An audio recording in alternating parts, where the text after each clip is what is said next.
Ishrah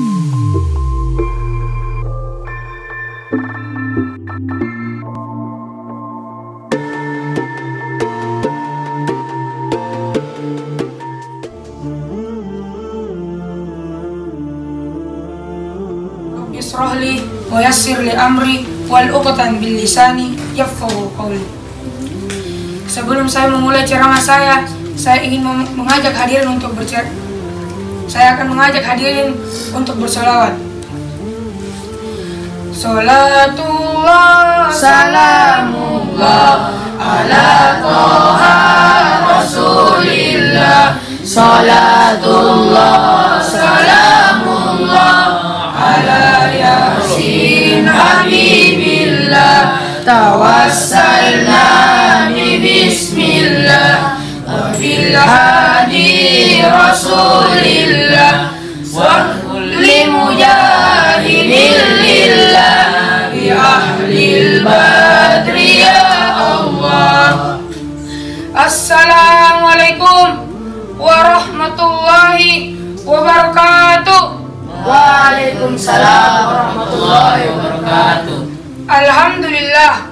Alhamdulillahirabbil alamin wa bihi nasta'in wa ala umri dunya waddin. Wassalatu wassalamu ala asyrafil anbiya'i wal mursalin sayyidina Muhammadin wa ala alihi wa sahbihi ajmain, amma ba'd. Pertama-tama yang paling utama, marilah kita panjatkan puja dan puji syukur kita atas kehadirat Allah Subhanahu wa taala. Karena ialah Allah yang telah memberikan kita beribu-ribu nikmat, diantaranya nikmat kesehatan, nikmat kesempatan, terlebih-lebih lagi nikmat iman wal Islam. Salawat berboncengkan salam kita curahkan kepada pemuda padang pasir, pembela kaum muslimin, pemberontak kaum musyrikin, yakni baginda Nabiullah Muhammad sallallahu alaihi wasallam. Allahumma salli ala sayyidina Muhammad. Karena ialah Nabi yang telah membawa kita dari zaman yang gelap menuju zaman yang terang benderang seperti saat ini. Dengan kata lain, minaz zulumati ilan nur au ila siratim mustaqim. Perkenankanlah saya ingin membawakan ceramah yang berjudul kematian. Masyarul muslimin rahimakumullah. Kematian merupakan perpisahan antara ruh dan raga. Kematian juga yang akan mengantar manusia ke kehidupan yang abadi, dan kematian juga akan menghilangkan segala nikmat yang manusia peroleh atau dinikmati selama hidup di dunia. Kehidupan kita di dunia ini hanyalah sementara. Kehidupan kita di dunia diperumpamakan seperti perantau yang merantau ke negeri orang, dan di saat yang tepat akan kembali ke tempat asalnya. Ia mencari dan memperoleh segala yang ia cari selama di tempat perantauan. Sama halnya dengan manusia akan kembali menghadap ke hadapan Allah Subhanahu wa taala dengan membawa amal baik atau buruk selama hidup di dunia. Kematian menjadi sebuah peristiwa yang sifatnya pasti akan terjadi kepada seluruh makhluk hidup yang berjiwa tanpa terkecuali. Semua makhluk berjiwa ciptaan Allah seperti manusia, jin, hewan, bahkan malaikat sekalipun akan mengalami yang namanya kematian. Seperti yang terdapat dalam firman Allah Subhanahu wa taala dalam Quran surah Al-Ankabut ayat 57 yang berbunyi, A'udzubillahi minasyaitonir rajim. Bismillahirrahmanirrahim. Kullun nafsin dha'iqatul maut. Tiap-tiap yang berjiwa akan merasakan kematian. Summa ilaina turja'un. Dan hanya kepada kamu kami dikembalikan. Quran surah Al-Ankabut ayat 57. Ayat ini memberikan kita pemahaman tentang perpisahan ruh dan raga yang akan kita alami. Entah bagaimana, kapan, dan di mana kematian itu akan menghampiri kita. Tidak ada yang mengetahuinya, semua menjadi rahasia Allah. Berbicara tentang kematian, tak luput dari yang namanya sakratul maut. Sakratul maut adalah saat-saat pencabutan nyawa manusia oleh malaikat Israel. Saat-saat sakratul maut adalah saat-saat yang paling menyakitkan yang belum pernah dirasakan oleh manusia. Rasa sakit sakratul maut kira-kira 300 kali pukulan pedang.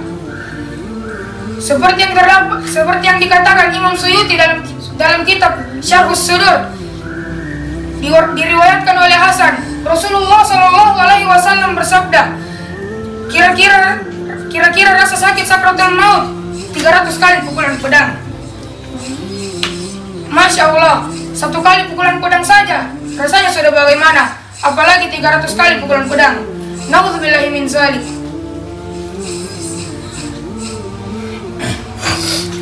Pertanyaan besar bagi kita semua, sudah siapkah kita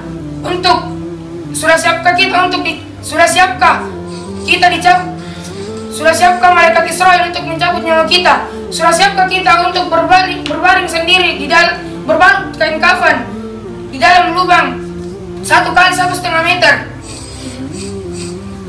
Tentu hanya diri kita sendiri yang dapat bisa menjawabnya. Jadi, kesimpulan dari ceramah saya adalah, marilah kita memperbanyak amal ibadah agar jika kematian itu menghampiri kita pasti sudah akan bersiap untuk menghadapinya. Unzur mangkola, wala tanzur mangkola. Perhatikan apa yang disampaikan, jangan lihat siapa yang menyampaikan. Karena saya bukan presiden, bukan pejabat, bukan gubernur, melainkan cuma seorang santri. Mungkin cuma itu yang bisa saya sampaikan. Kurang dan lebihnya mohon dimaafkan. Syukran. Wallahul muwaffiq ila aqwamit thariq. Assalamualaikum warahmatullahi wabarakatuh. Waalaikumsalam warahmatullahi wabarakatuh. Assalamualaikum warahmatullahi wabarakatuh. Waalaikumsalam warahmatullahi wabarakatuh. Alhamdulillahi rabbil alamin. Wabihi nasta'in ala umur dunya waddin. Wassalatu wassalam ala asrafil anbiya'i wal mursalin Sayyidina Muhammadin wa ala alihi wa sahbihi ajma'in. Amma ba'd. Segala puji bagi Allah, Tuhan semesta alam, karena telah memberi kita nikmat yang begitu banyak, nikmat serta karunia-Nya yang sangat berlimpah. Tak lupa pula kita curahkan kepada suri teladan kita, yakni baginda Nabiullah Muhammad sallallahu alaihi wasallam. Allahumma salli ala Sayyidina Muhammad. Karena ialah Nabi yang telah membawa kita dari zaman gelap gulita menuju zaman terang menderang seperti saat ini. Dengan kata lain, minaz zulumati ila nur atau ila siratin mustaqim. Masyarul muslimin rahimakumullah. Allah berfirman dalam Al-Quran dalam surah Al-Baqarah ayat 183, Ya ayyuhallazina amanu kutiba alaikumus siyam alallazina min qablikum la'allakum tattaqun. Hai orang-orang yang beriman, diwajibkan atas kamu berpuasa sebagaimana yang diwajibkan atas orang-orang sebelum kamu agar kamu bertakwa. Dalam ayat ini Allah menegaskan kewajiban puasa Ramadan bagi umat Islam. Puasa Ramadan diwajibkan mulai pada tahun kedua Hijriah. Puasa Ramadan wajib bagi setiap muslim yang telah akil balik dan berakal sehat. Puasa dianggap saja memenuhi 2 hal yang dikenal dengan rukun puasa. Pertama, niat mengerjakan puasa yang ditetapkan pada setiap malam bulan Ramadan atau hari yang hendak berpuasa. Di antaranya, mazhab Maliki tidak mewajibkan niat di setiap malam bulan Ramadan, tetapi ia berniat di awal malam bulan Ramadan dan niat akan melakukan puasa sebulan penuh di bulan Ramadan. Waktu berniat adalah mulai dari terbenamnya matahari hingga terbitnya fajar. Niat ini tidak perlu disuarakan dengan keras karena niat tempatnya dalam hati. Selain itu, niat yang diajarkan dengan suara yang keras tidak pernah juga diajarkan oleh Rasulullah SAW. Kedua, meninggalkan segala hal yang membatalkan puasa. Hal-hal yang membatalkan puasa seperti makan, minum, merokok, memasukkan sesuatu ke dalam rongga badan, mabuk ataupun pingsan sepanjang hari, dan murtad atau keluar dari agama Islam. Adapun apabila makan dan minum tidak dengan sengaja, maka hal itu tidak membatalkan puasa. Hal ini tercantum dalam sabda Rasulullah SAW. Apabila seorang di antaramu lupa lalu ia makan dan minum padahal ia sedang berpuasa, maka hendaknya ia meneruskan puasanya, karena Allah lah yang telah memberinya makan dan minum. Hadis riwayat Bukhari Muslim. Ma'asyiral muslimin rahimakumullah. Adapun beberapa sunnah yang harus kita jaga ketika kita berpuasa, di antaranya adalah makan sahur. Rasulullah Shallallahu Alaihi Wasallam bersabda, makan sahurlah kalian, karena di dalam makan sahur itu terdapat keberkahan. 2. Mengakhirkan makan sahur sekitar setengah jam sebelum masuk waktu subuh. Ini tersebut dalam riwayat Anas bahwa Zaid bin Sabit radhiyallahu anhu bercerita kepadanya, kami pernah makan sahur bersama Rasulullah Shallallahu Alaihi Wasallam. Kemudian kami melaksanakan sholat.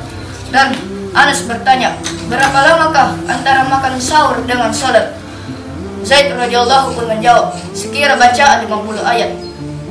3. Menyegerakan berbuka. Sebagaimana sabda Rasulullah Shallallahu Alaihi Wasallam, orang-orang akan tetap dalam kebaikan selama mereka menyegerakan berbuka. 4. Mengakhirkan makan sahur. 4. Berbuka dengan kurma. Jika tidak ada dengan air putih, maka salah satu hikmah berbuka dengan kurma, karena kurma mengandung banyak glukosa yang sangat dibutuhkan oleh tubuh yang baru saja berpuasa. Dalam riwayat diterangkan, hendaknya ia berbuka dengan kurma. Jika tidak mendapatkannya, maka berbukalah dengan air, karena air itu suci. Yang terakhir, berdoa habis berbuka. Rasulullah Shallallahu Alaihi Wasallam bersabda, orang-orang ini tersebut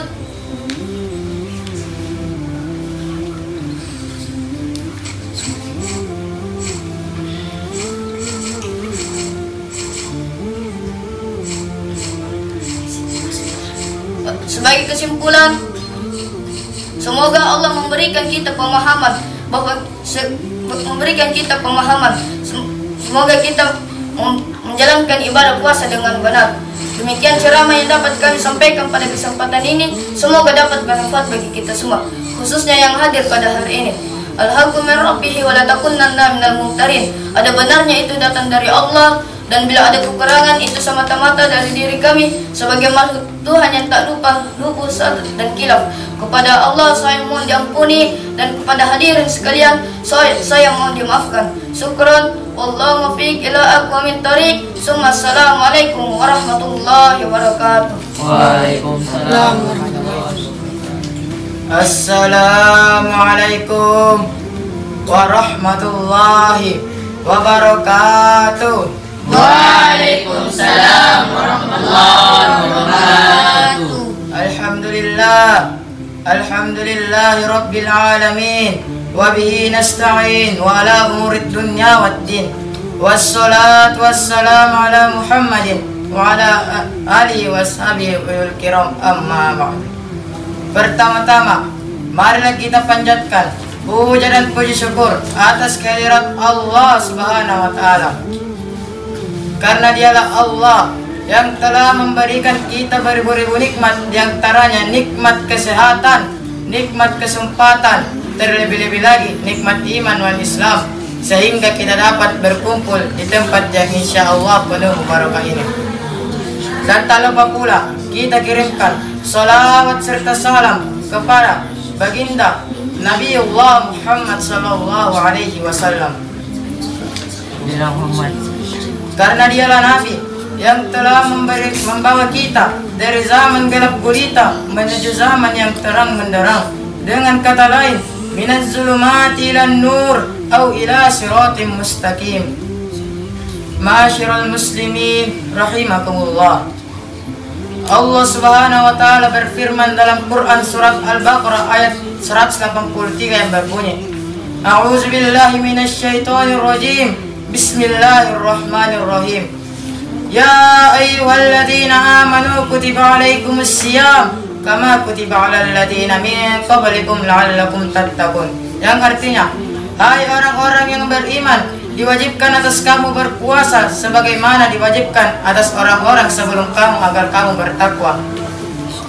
Dalam ayat ini Allah Subhanahu wa taala menegaskan kewajiban puasa Ramadan bagi umat Islam. Maka barang siapa yang mengingkari puasa Ramadan, maka dia telah murtad dan kafir, harus disuruh bertobat. Puasa Ramadan diwajibkan pada tahun kedua Hijriah. Puasa Ramadan juga wajib bagi setiap muslim yang telah akil, balik dan berakal sehat. Ma'asyiral muslimin rahimakumullah. Puasa dianggap sah jika memenuhi dua hal yang dikenal dengan rukun puasa. Rukun puasa yang pertama adalah niat. Niat mengerjakan puasa di setiap malam bulan Ramadan untuk puasa wajib dan hari hendak untuk berpuasa atau puasa sunat. Sebagian ulama, diantaranya mazhab Maliki, tidak mewajibkan niat di setiap malam bulan Ramadan, tetapi cukup di awal malam bulan Ramadan saja dengan niat ingin melaksanakan puasa sebulan penuh di bulan Ramadan. Waktu berniat adalah dari terbenamnya matahari hingga terbit fajar. Niat ini tidak perlu disuarakan dengan keras karena niat tempatnya di dalam hati. Selain itu, niat yang dilafalkan dengan keras juga tidak pernah diajarkan oleh Rasulullah SAW. Allahumma sholli ala Sayyidina Muhammad. Ma'asyiral muslimin rahimakumullah. Kedua, meninggalkan hal-hal yang membatalkan puasa.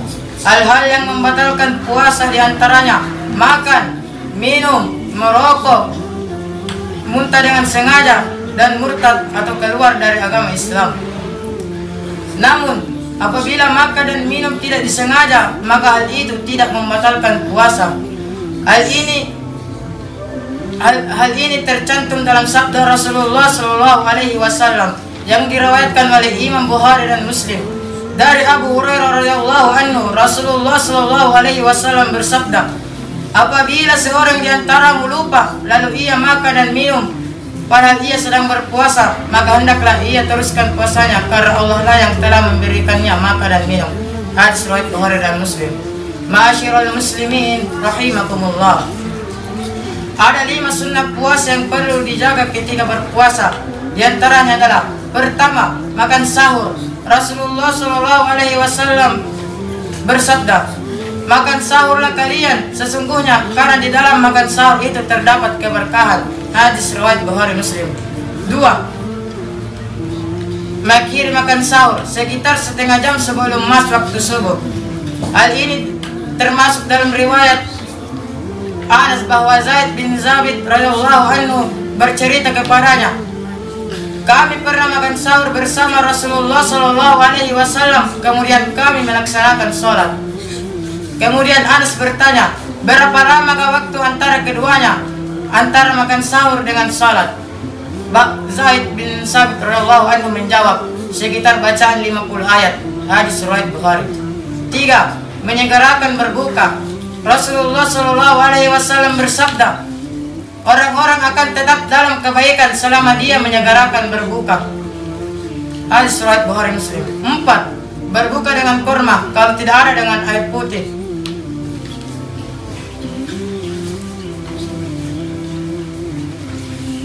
Kesimpulannya adalah, semoga kita diberikan kekuatan agar bisa menjalankan ibadah di bulan Ramadan ini dengan baik dan benar. Unzur mangkola wala tanzur mangkola. Dengarkanlah apa yang disampaikan, jangan lihat apa yang disampaikan. Karena saya bukan gubernur, bukan presiden, melainkan santri pondok pesantren Nahdlatul Ulum. Syukran, wallahul muwaffiq ila aqwamit thoriq. Assalamualaikum warahmatullahi wabarakatuh. Waalaikumsalam warahmatullahi wabarakatuh.